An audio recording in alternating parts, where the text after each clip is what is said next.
नमस्कार. आणखीन एक पारंपरिक पदार्थ खास नारळी पौर्णिमेनिमित्त नारळी भात जो गुळापासून केला जातो. ही ट्रेडिशनल पद्धत आहे, पण तरीही घराघरांमध्ये थोडाफार फरक असतोच. मला नक्की हे ऐकायला आवडेल की तुमच्याकडे याच्यापेक्षा वेगळं काय केलं जातं. मलाही नवीन शिकायला मिळेल. चला बघूयात माझी आजी कसा करायची ते. एक चमचाभर साजूक तूप कुकरमध्ये घातलंय. मी कोलम तांदूळ घेतलेला आहे. तुम्हाला आवडत असेल तर बासमती, आंबेमोहर कुठलाही घेतला तरी चालेल. 1 तास मी हा तांदूळ धुवून ठेवला होता आणि आता तो चाळणीवर निथळत ठेवलेला आहे. एकीकडे साधं पाणी मी उकळायला ठेवते. तांदूळाच्या दुप्पट पाणी साधारण घेतलं जातं. त्याच्यातलं मी हे 2 वाट्या साधं पाणी घेतलेलं आहे जे मी उकळायला ठेवलंय आणि 2 वाट्या मी नारळाचं दूध घेतलेलं आहे. नारळाच्या दुधामध्ये भात शिजवला तर त्याला फ्लेवर आणखीन छान येतो. आता आपलं हे तूप गरम झालंय. त्याच्यामध्ये आपण ह्या 4 लवंगा घालूयात की हा निथळ ठेवलेला तांदूळ घालूयात आणि तांदूळ छान परतून घेऊयात या तुपावर.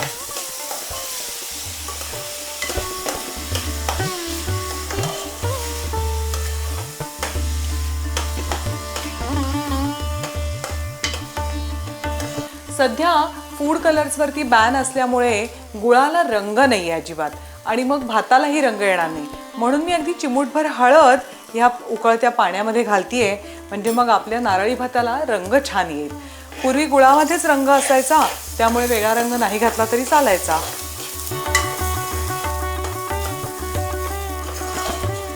तांदूळ छान परतून झालेले आहेत. आपल्या पाण्यालाही उकळी आलेली आहे. आपण ते पाणी या कुकरमध्ये घालूयात.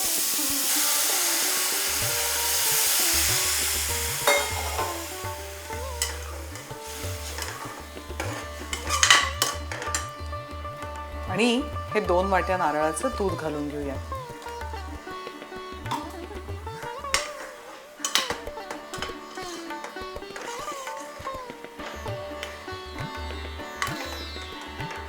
आता कुकरला झाकण लावून टाकू आणि 2 शिट्या झाल्या की गॅस बंद करू. आता कुकरचं झाकण पडलंय, आपण उघडून बघूयात.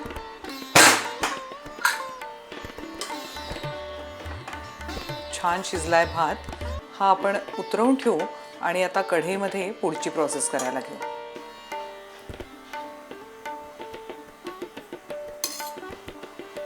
मी कढईत थोडं तूप तापवून घेतलंय.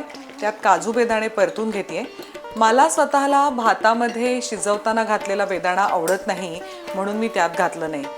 पण तुम्हाला आवडत असेल तर भातामध्ये घातले तरी सुद्धा चालतील. थोडेसे हे परतून झाले की मग मी त्याच्यामध्ये खोबरं आणि गूळ घालणार.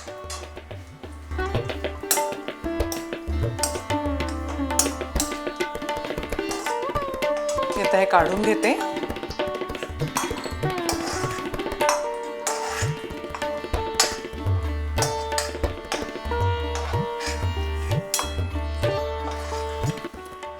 याच्यामध्ये 2 वाट्या ओला नारळ घालते. 2 वाट्या खवलेला ओला नारळ आहे.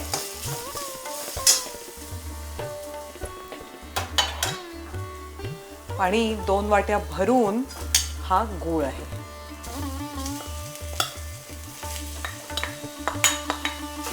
गॅस बारीकच ठेवायचा आहे. गूळ जसा आपला पातळ होईल तसा शिजवलेला भात आपण ह्याच्यामध्ये घालायचा आणि याला एकत्र छान वाफ आणायची.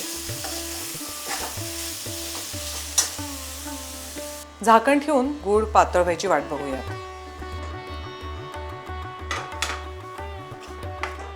हे आता पातळही झालंय, गूळही विरघळलाय.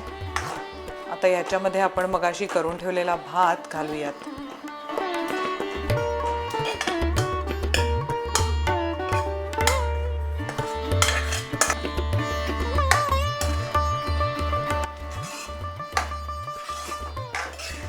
आता हा भात जरा सैल वाटतोय आपल्याला. एक वाफ आणली की तो सगळा आळून येईल आणि आपला नारळी भात तयार. जायफळाची पावडर घालूयात. मगाशी तळून ठेवलेले काजू आणि बेदाणे घालू. एकदा हे सगळं व्यवस्थित हलवून घेऊ. मी भात खाली लागू नये म्हणून हा एक पातळ तवा त्याच्यावर ठेवणार आहे आणि मग त्याच्यावर कढई ठेवून देणार आहे.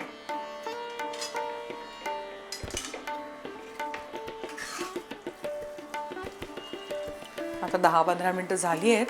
आपण बघूयात भात मुरलाय का. छान मुरलाय भात.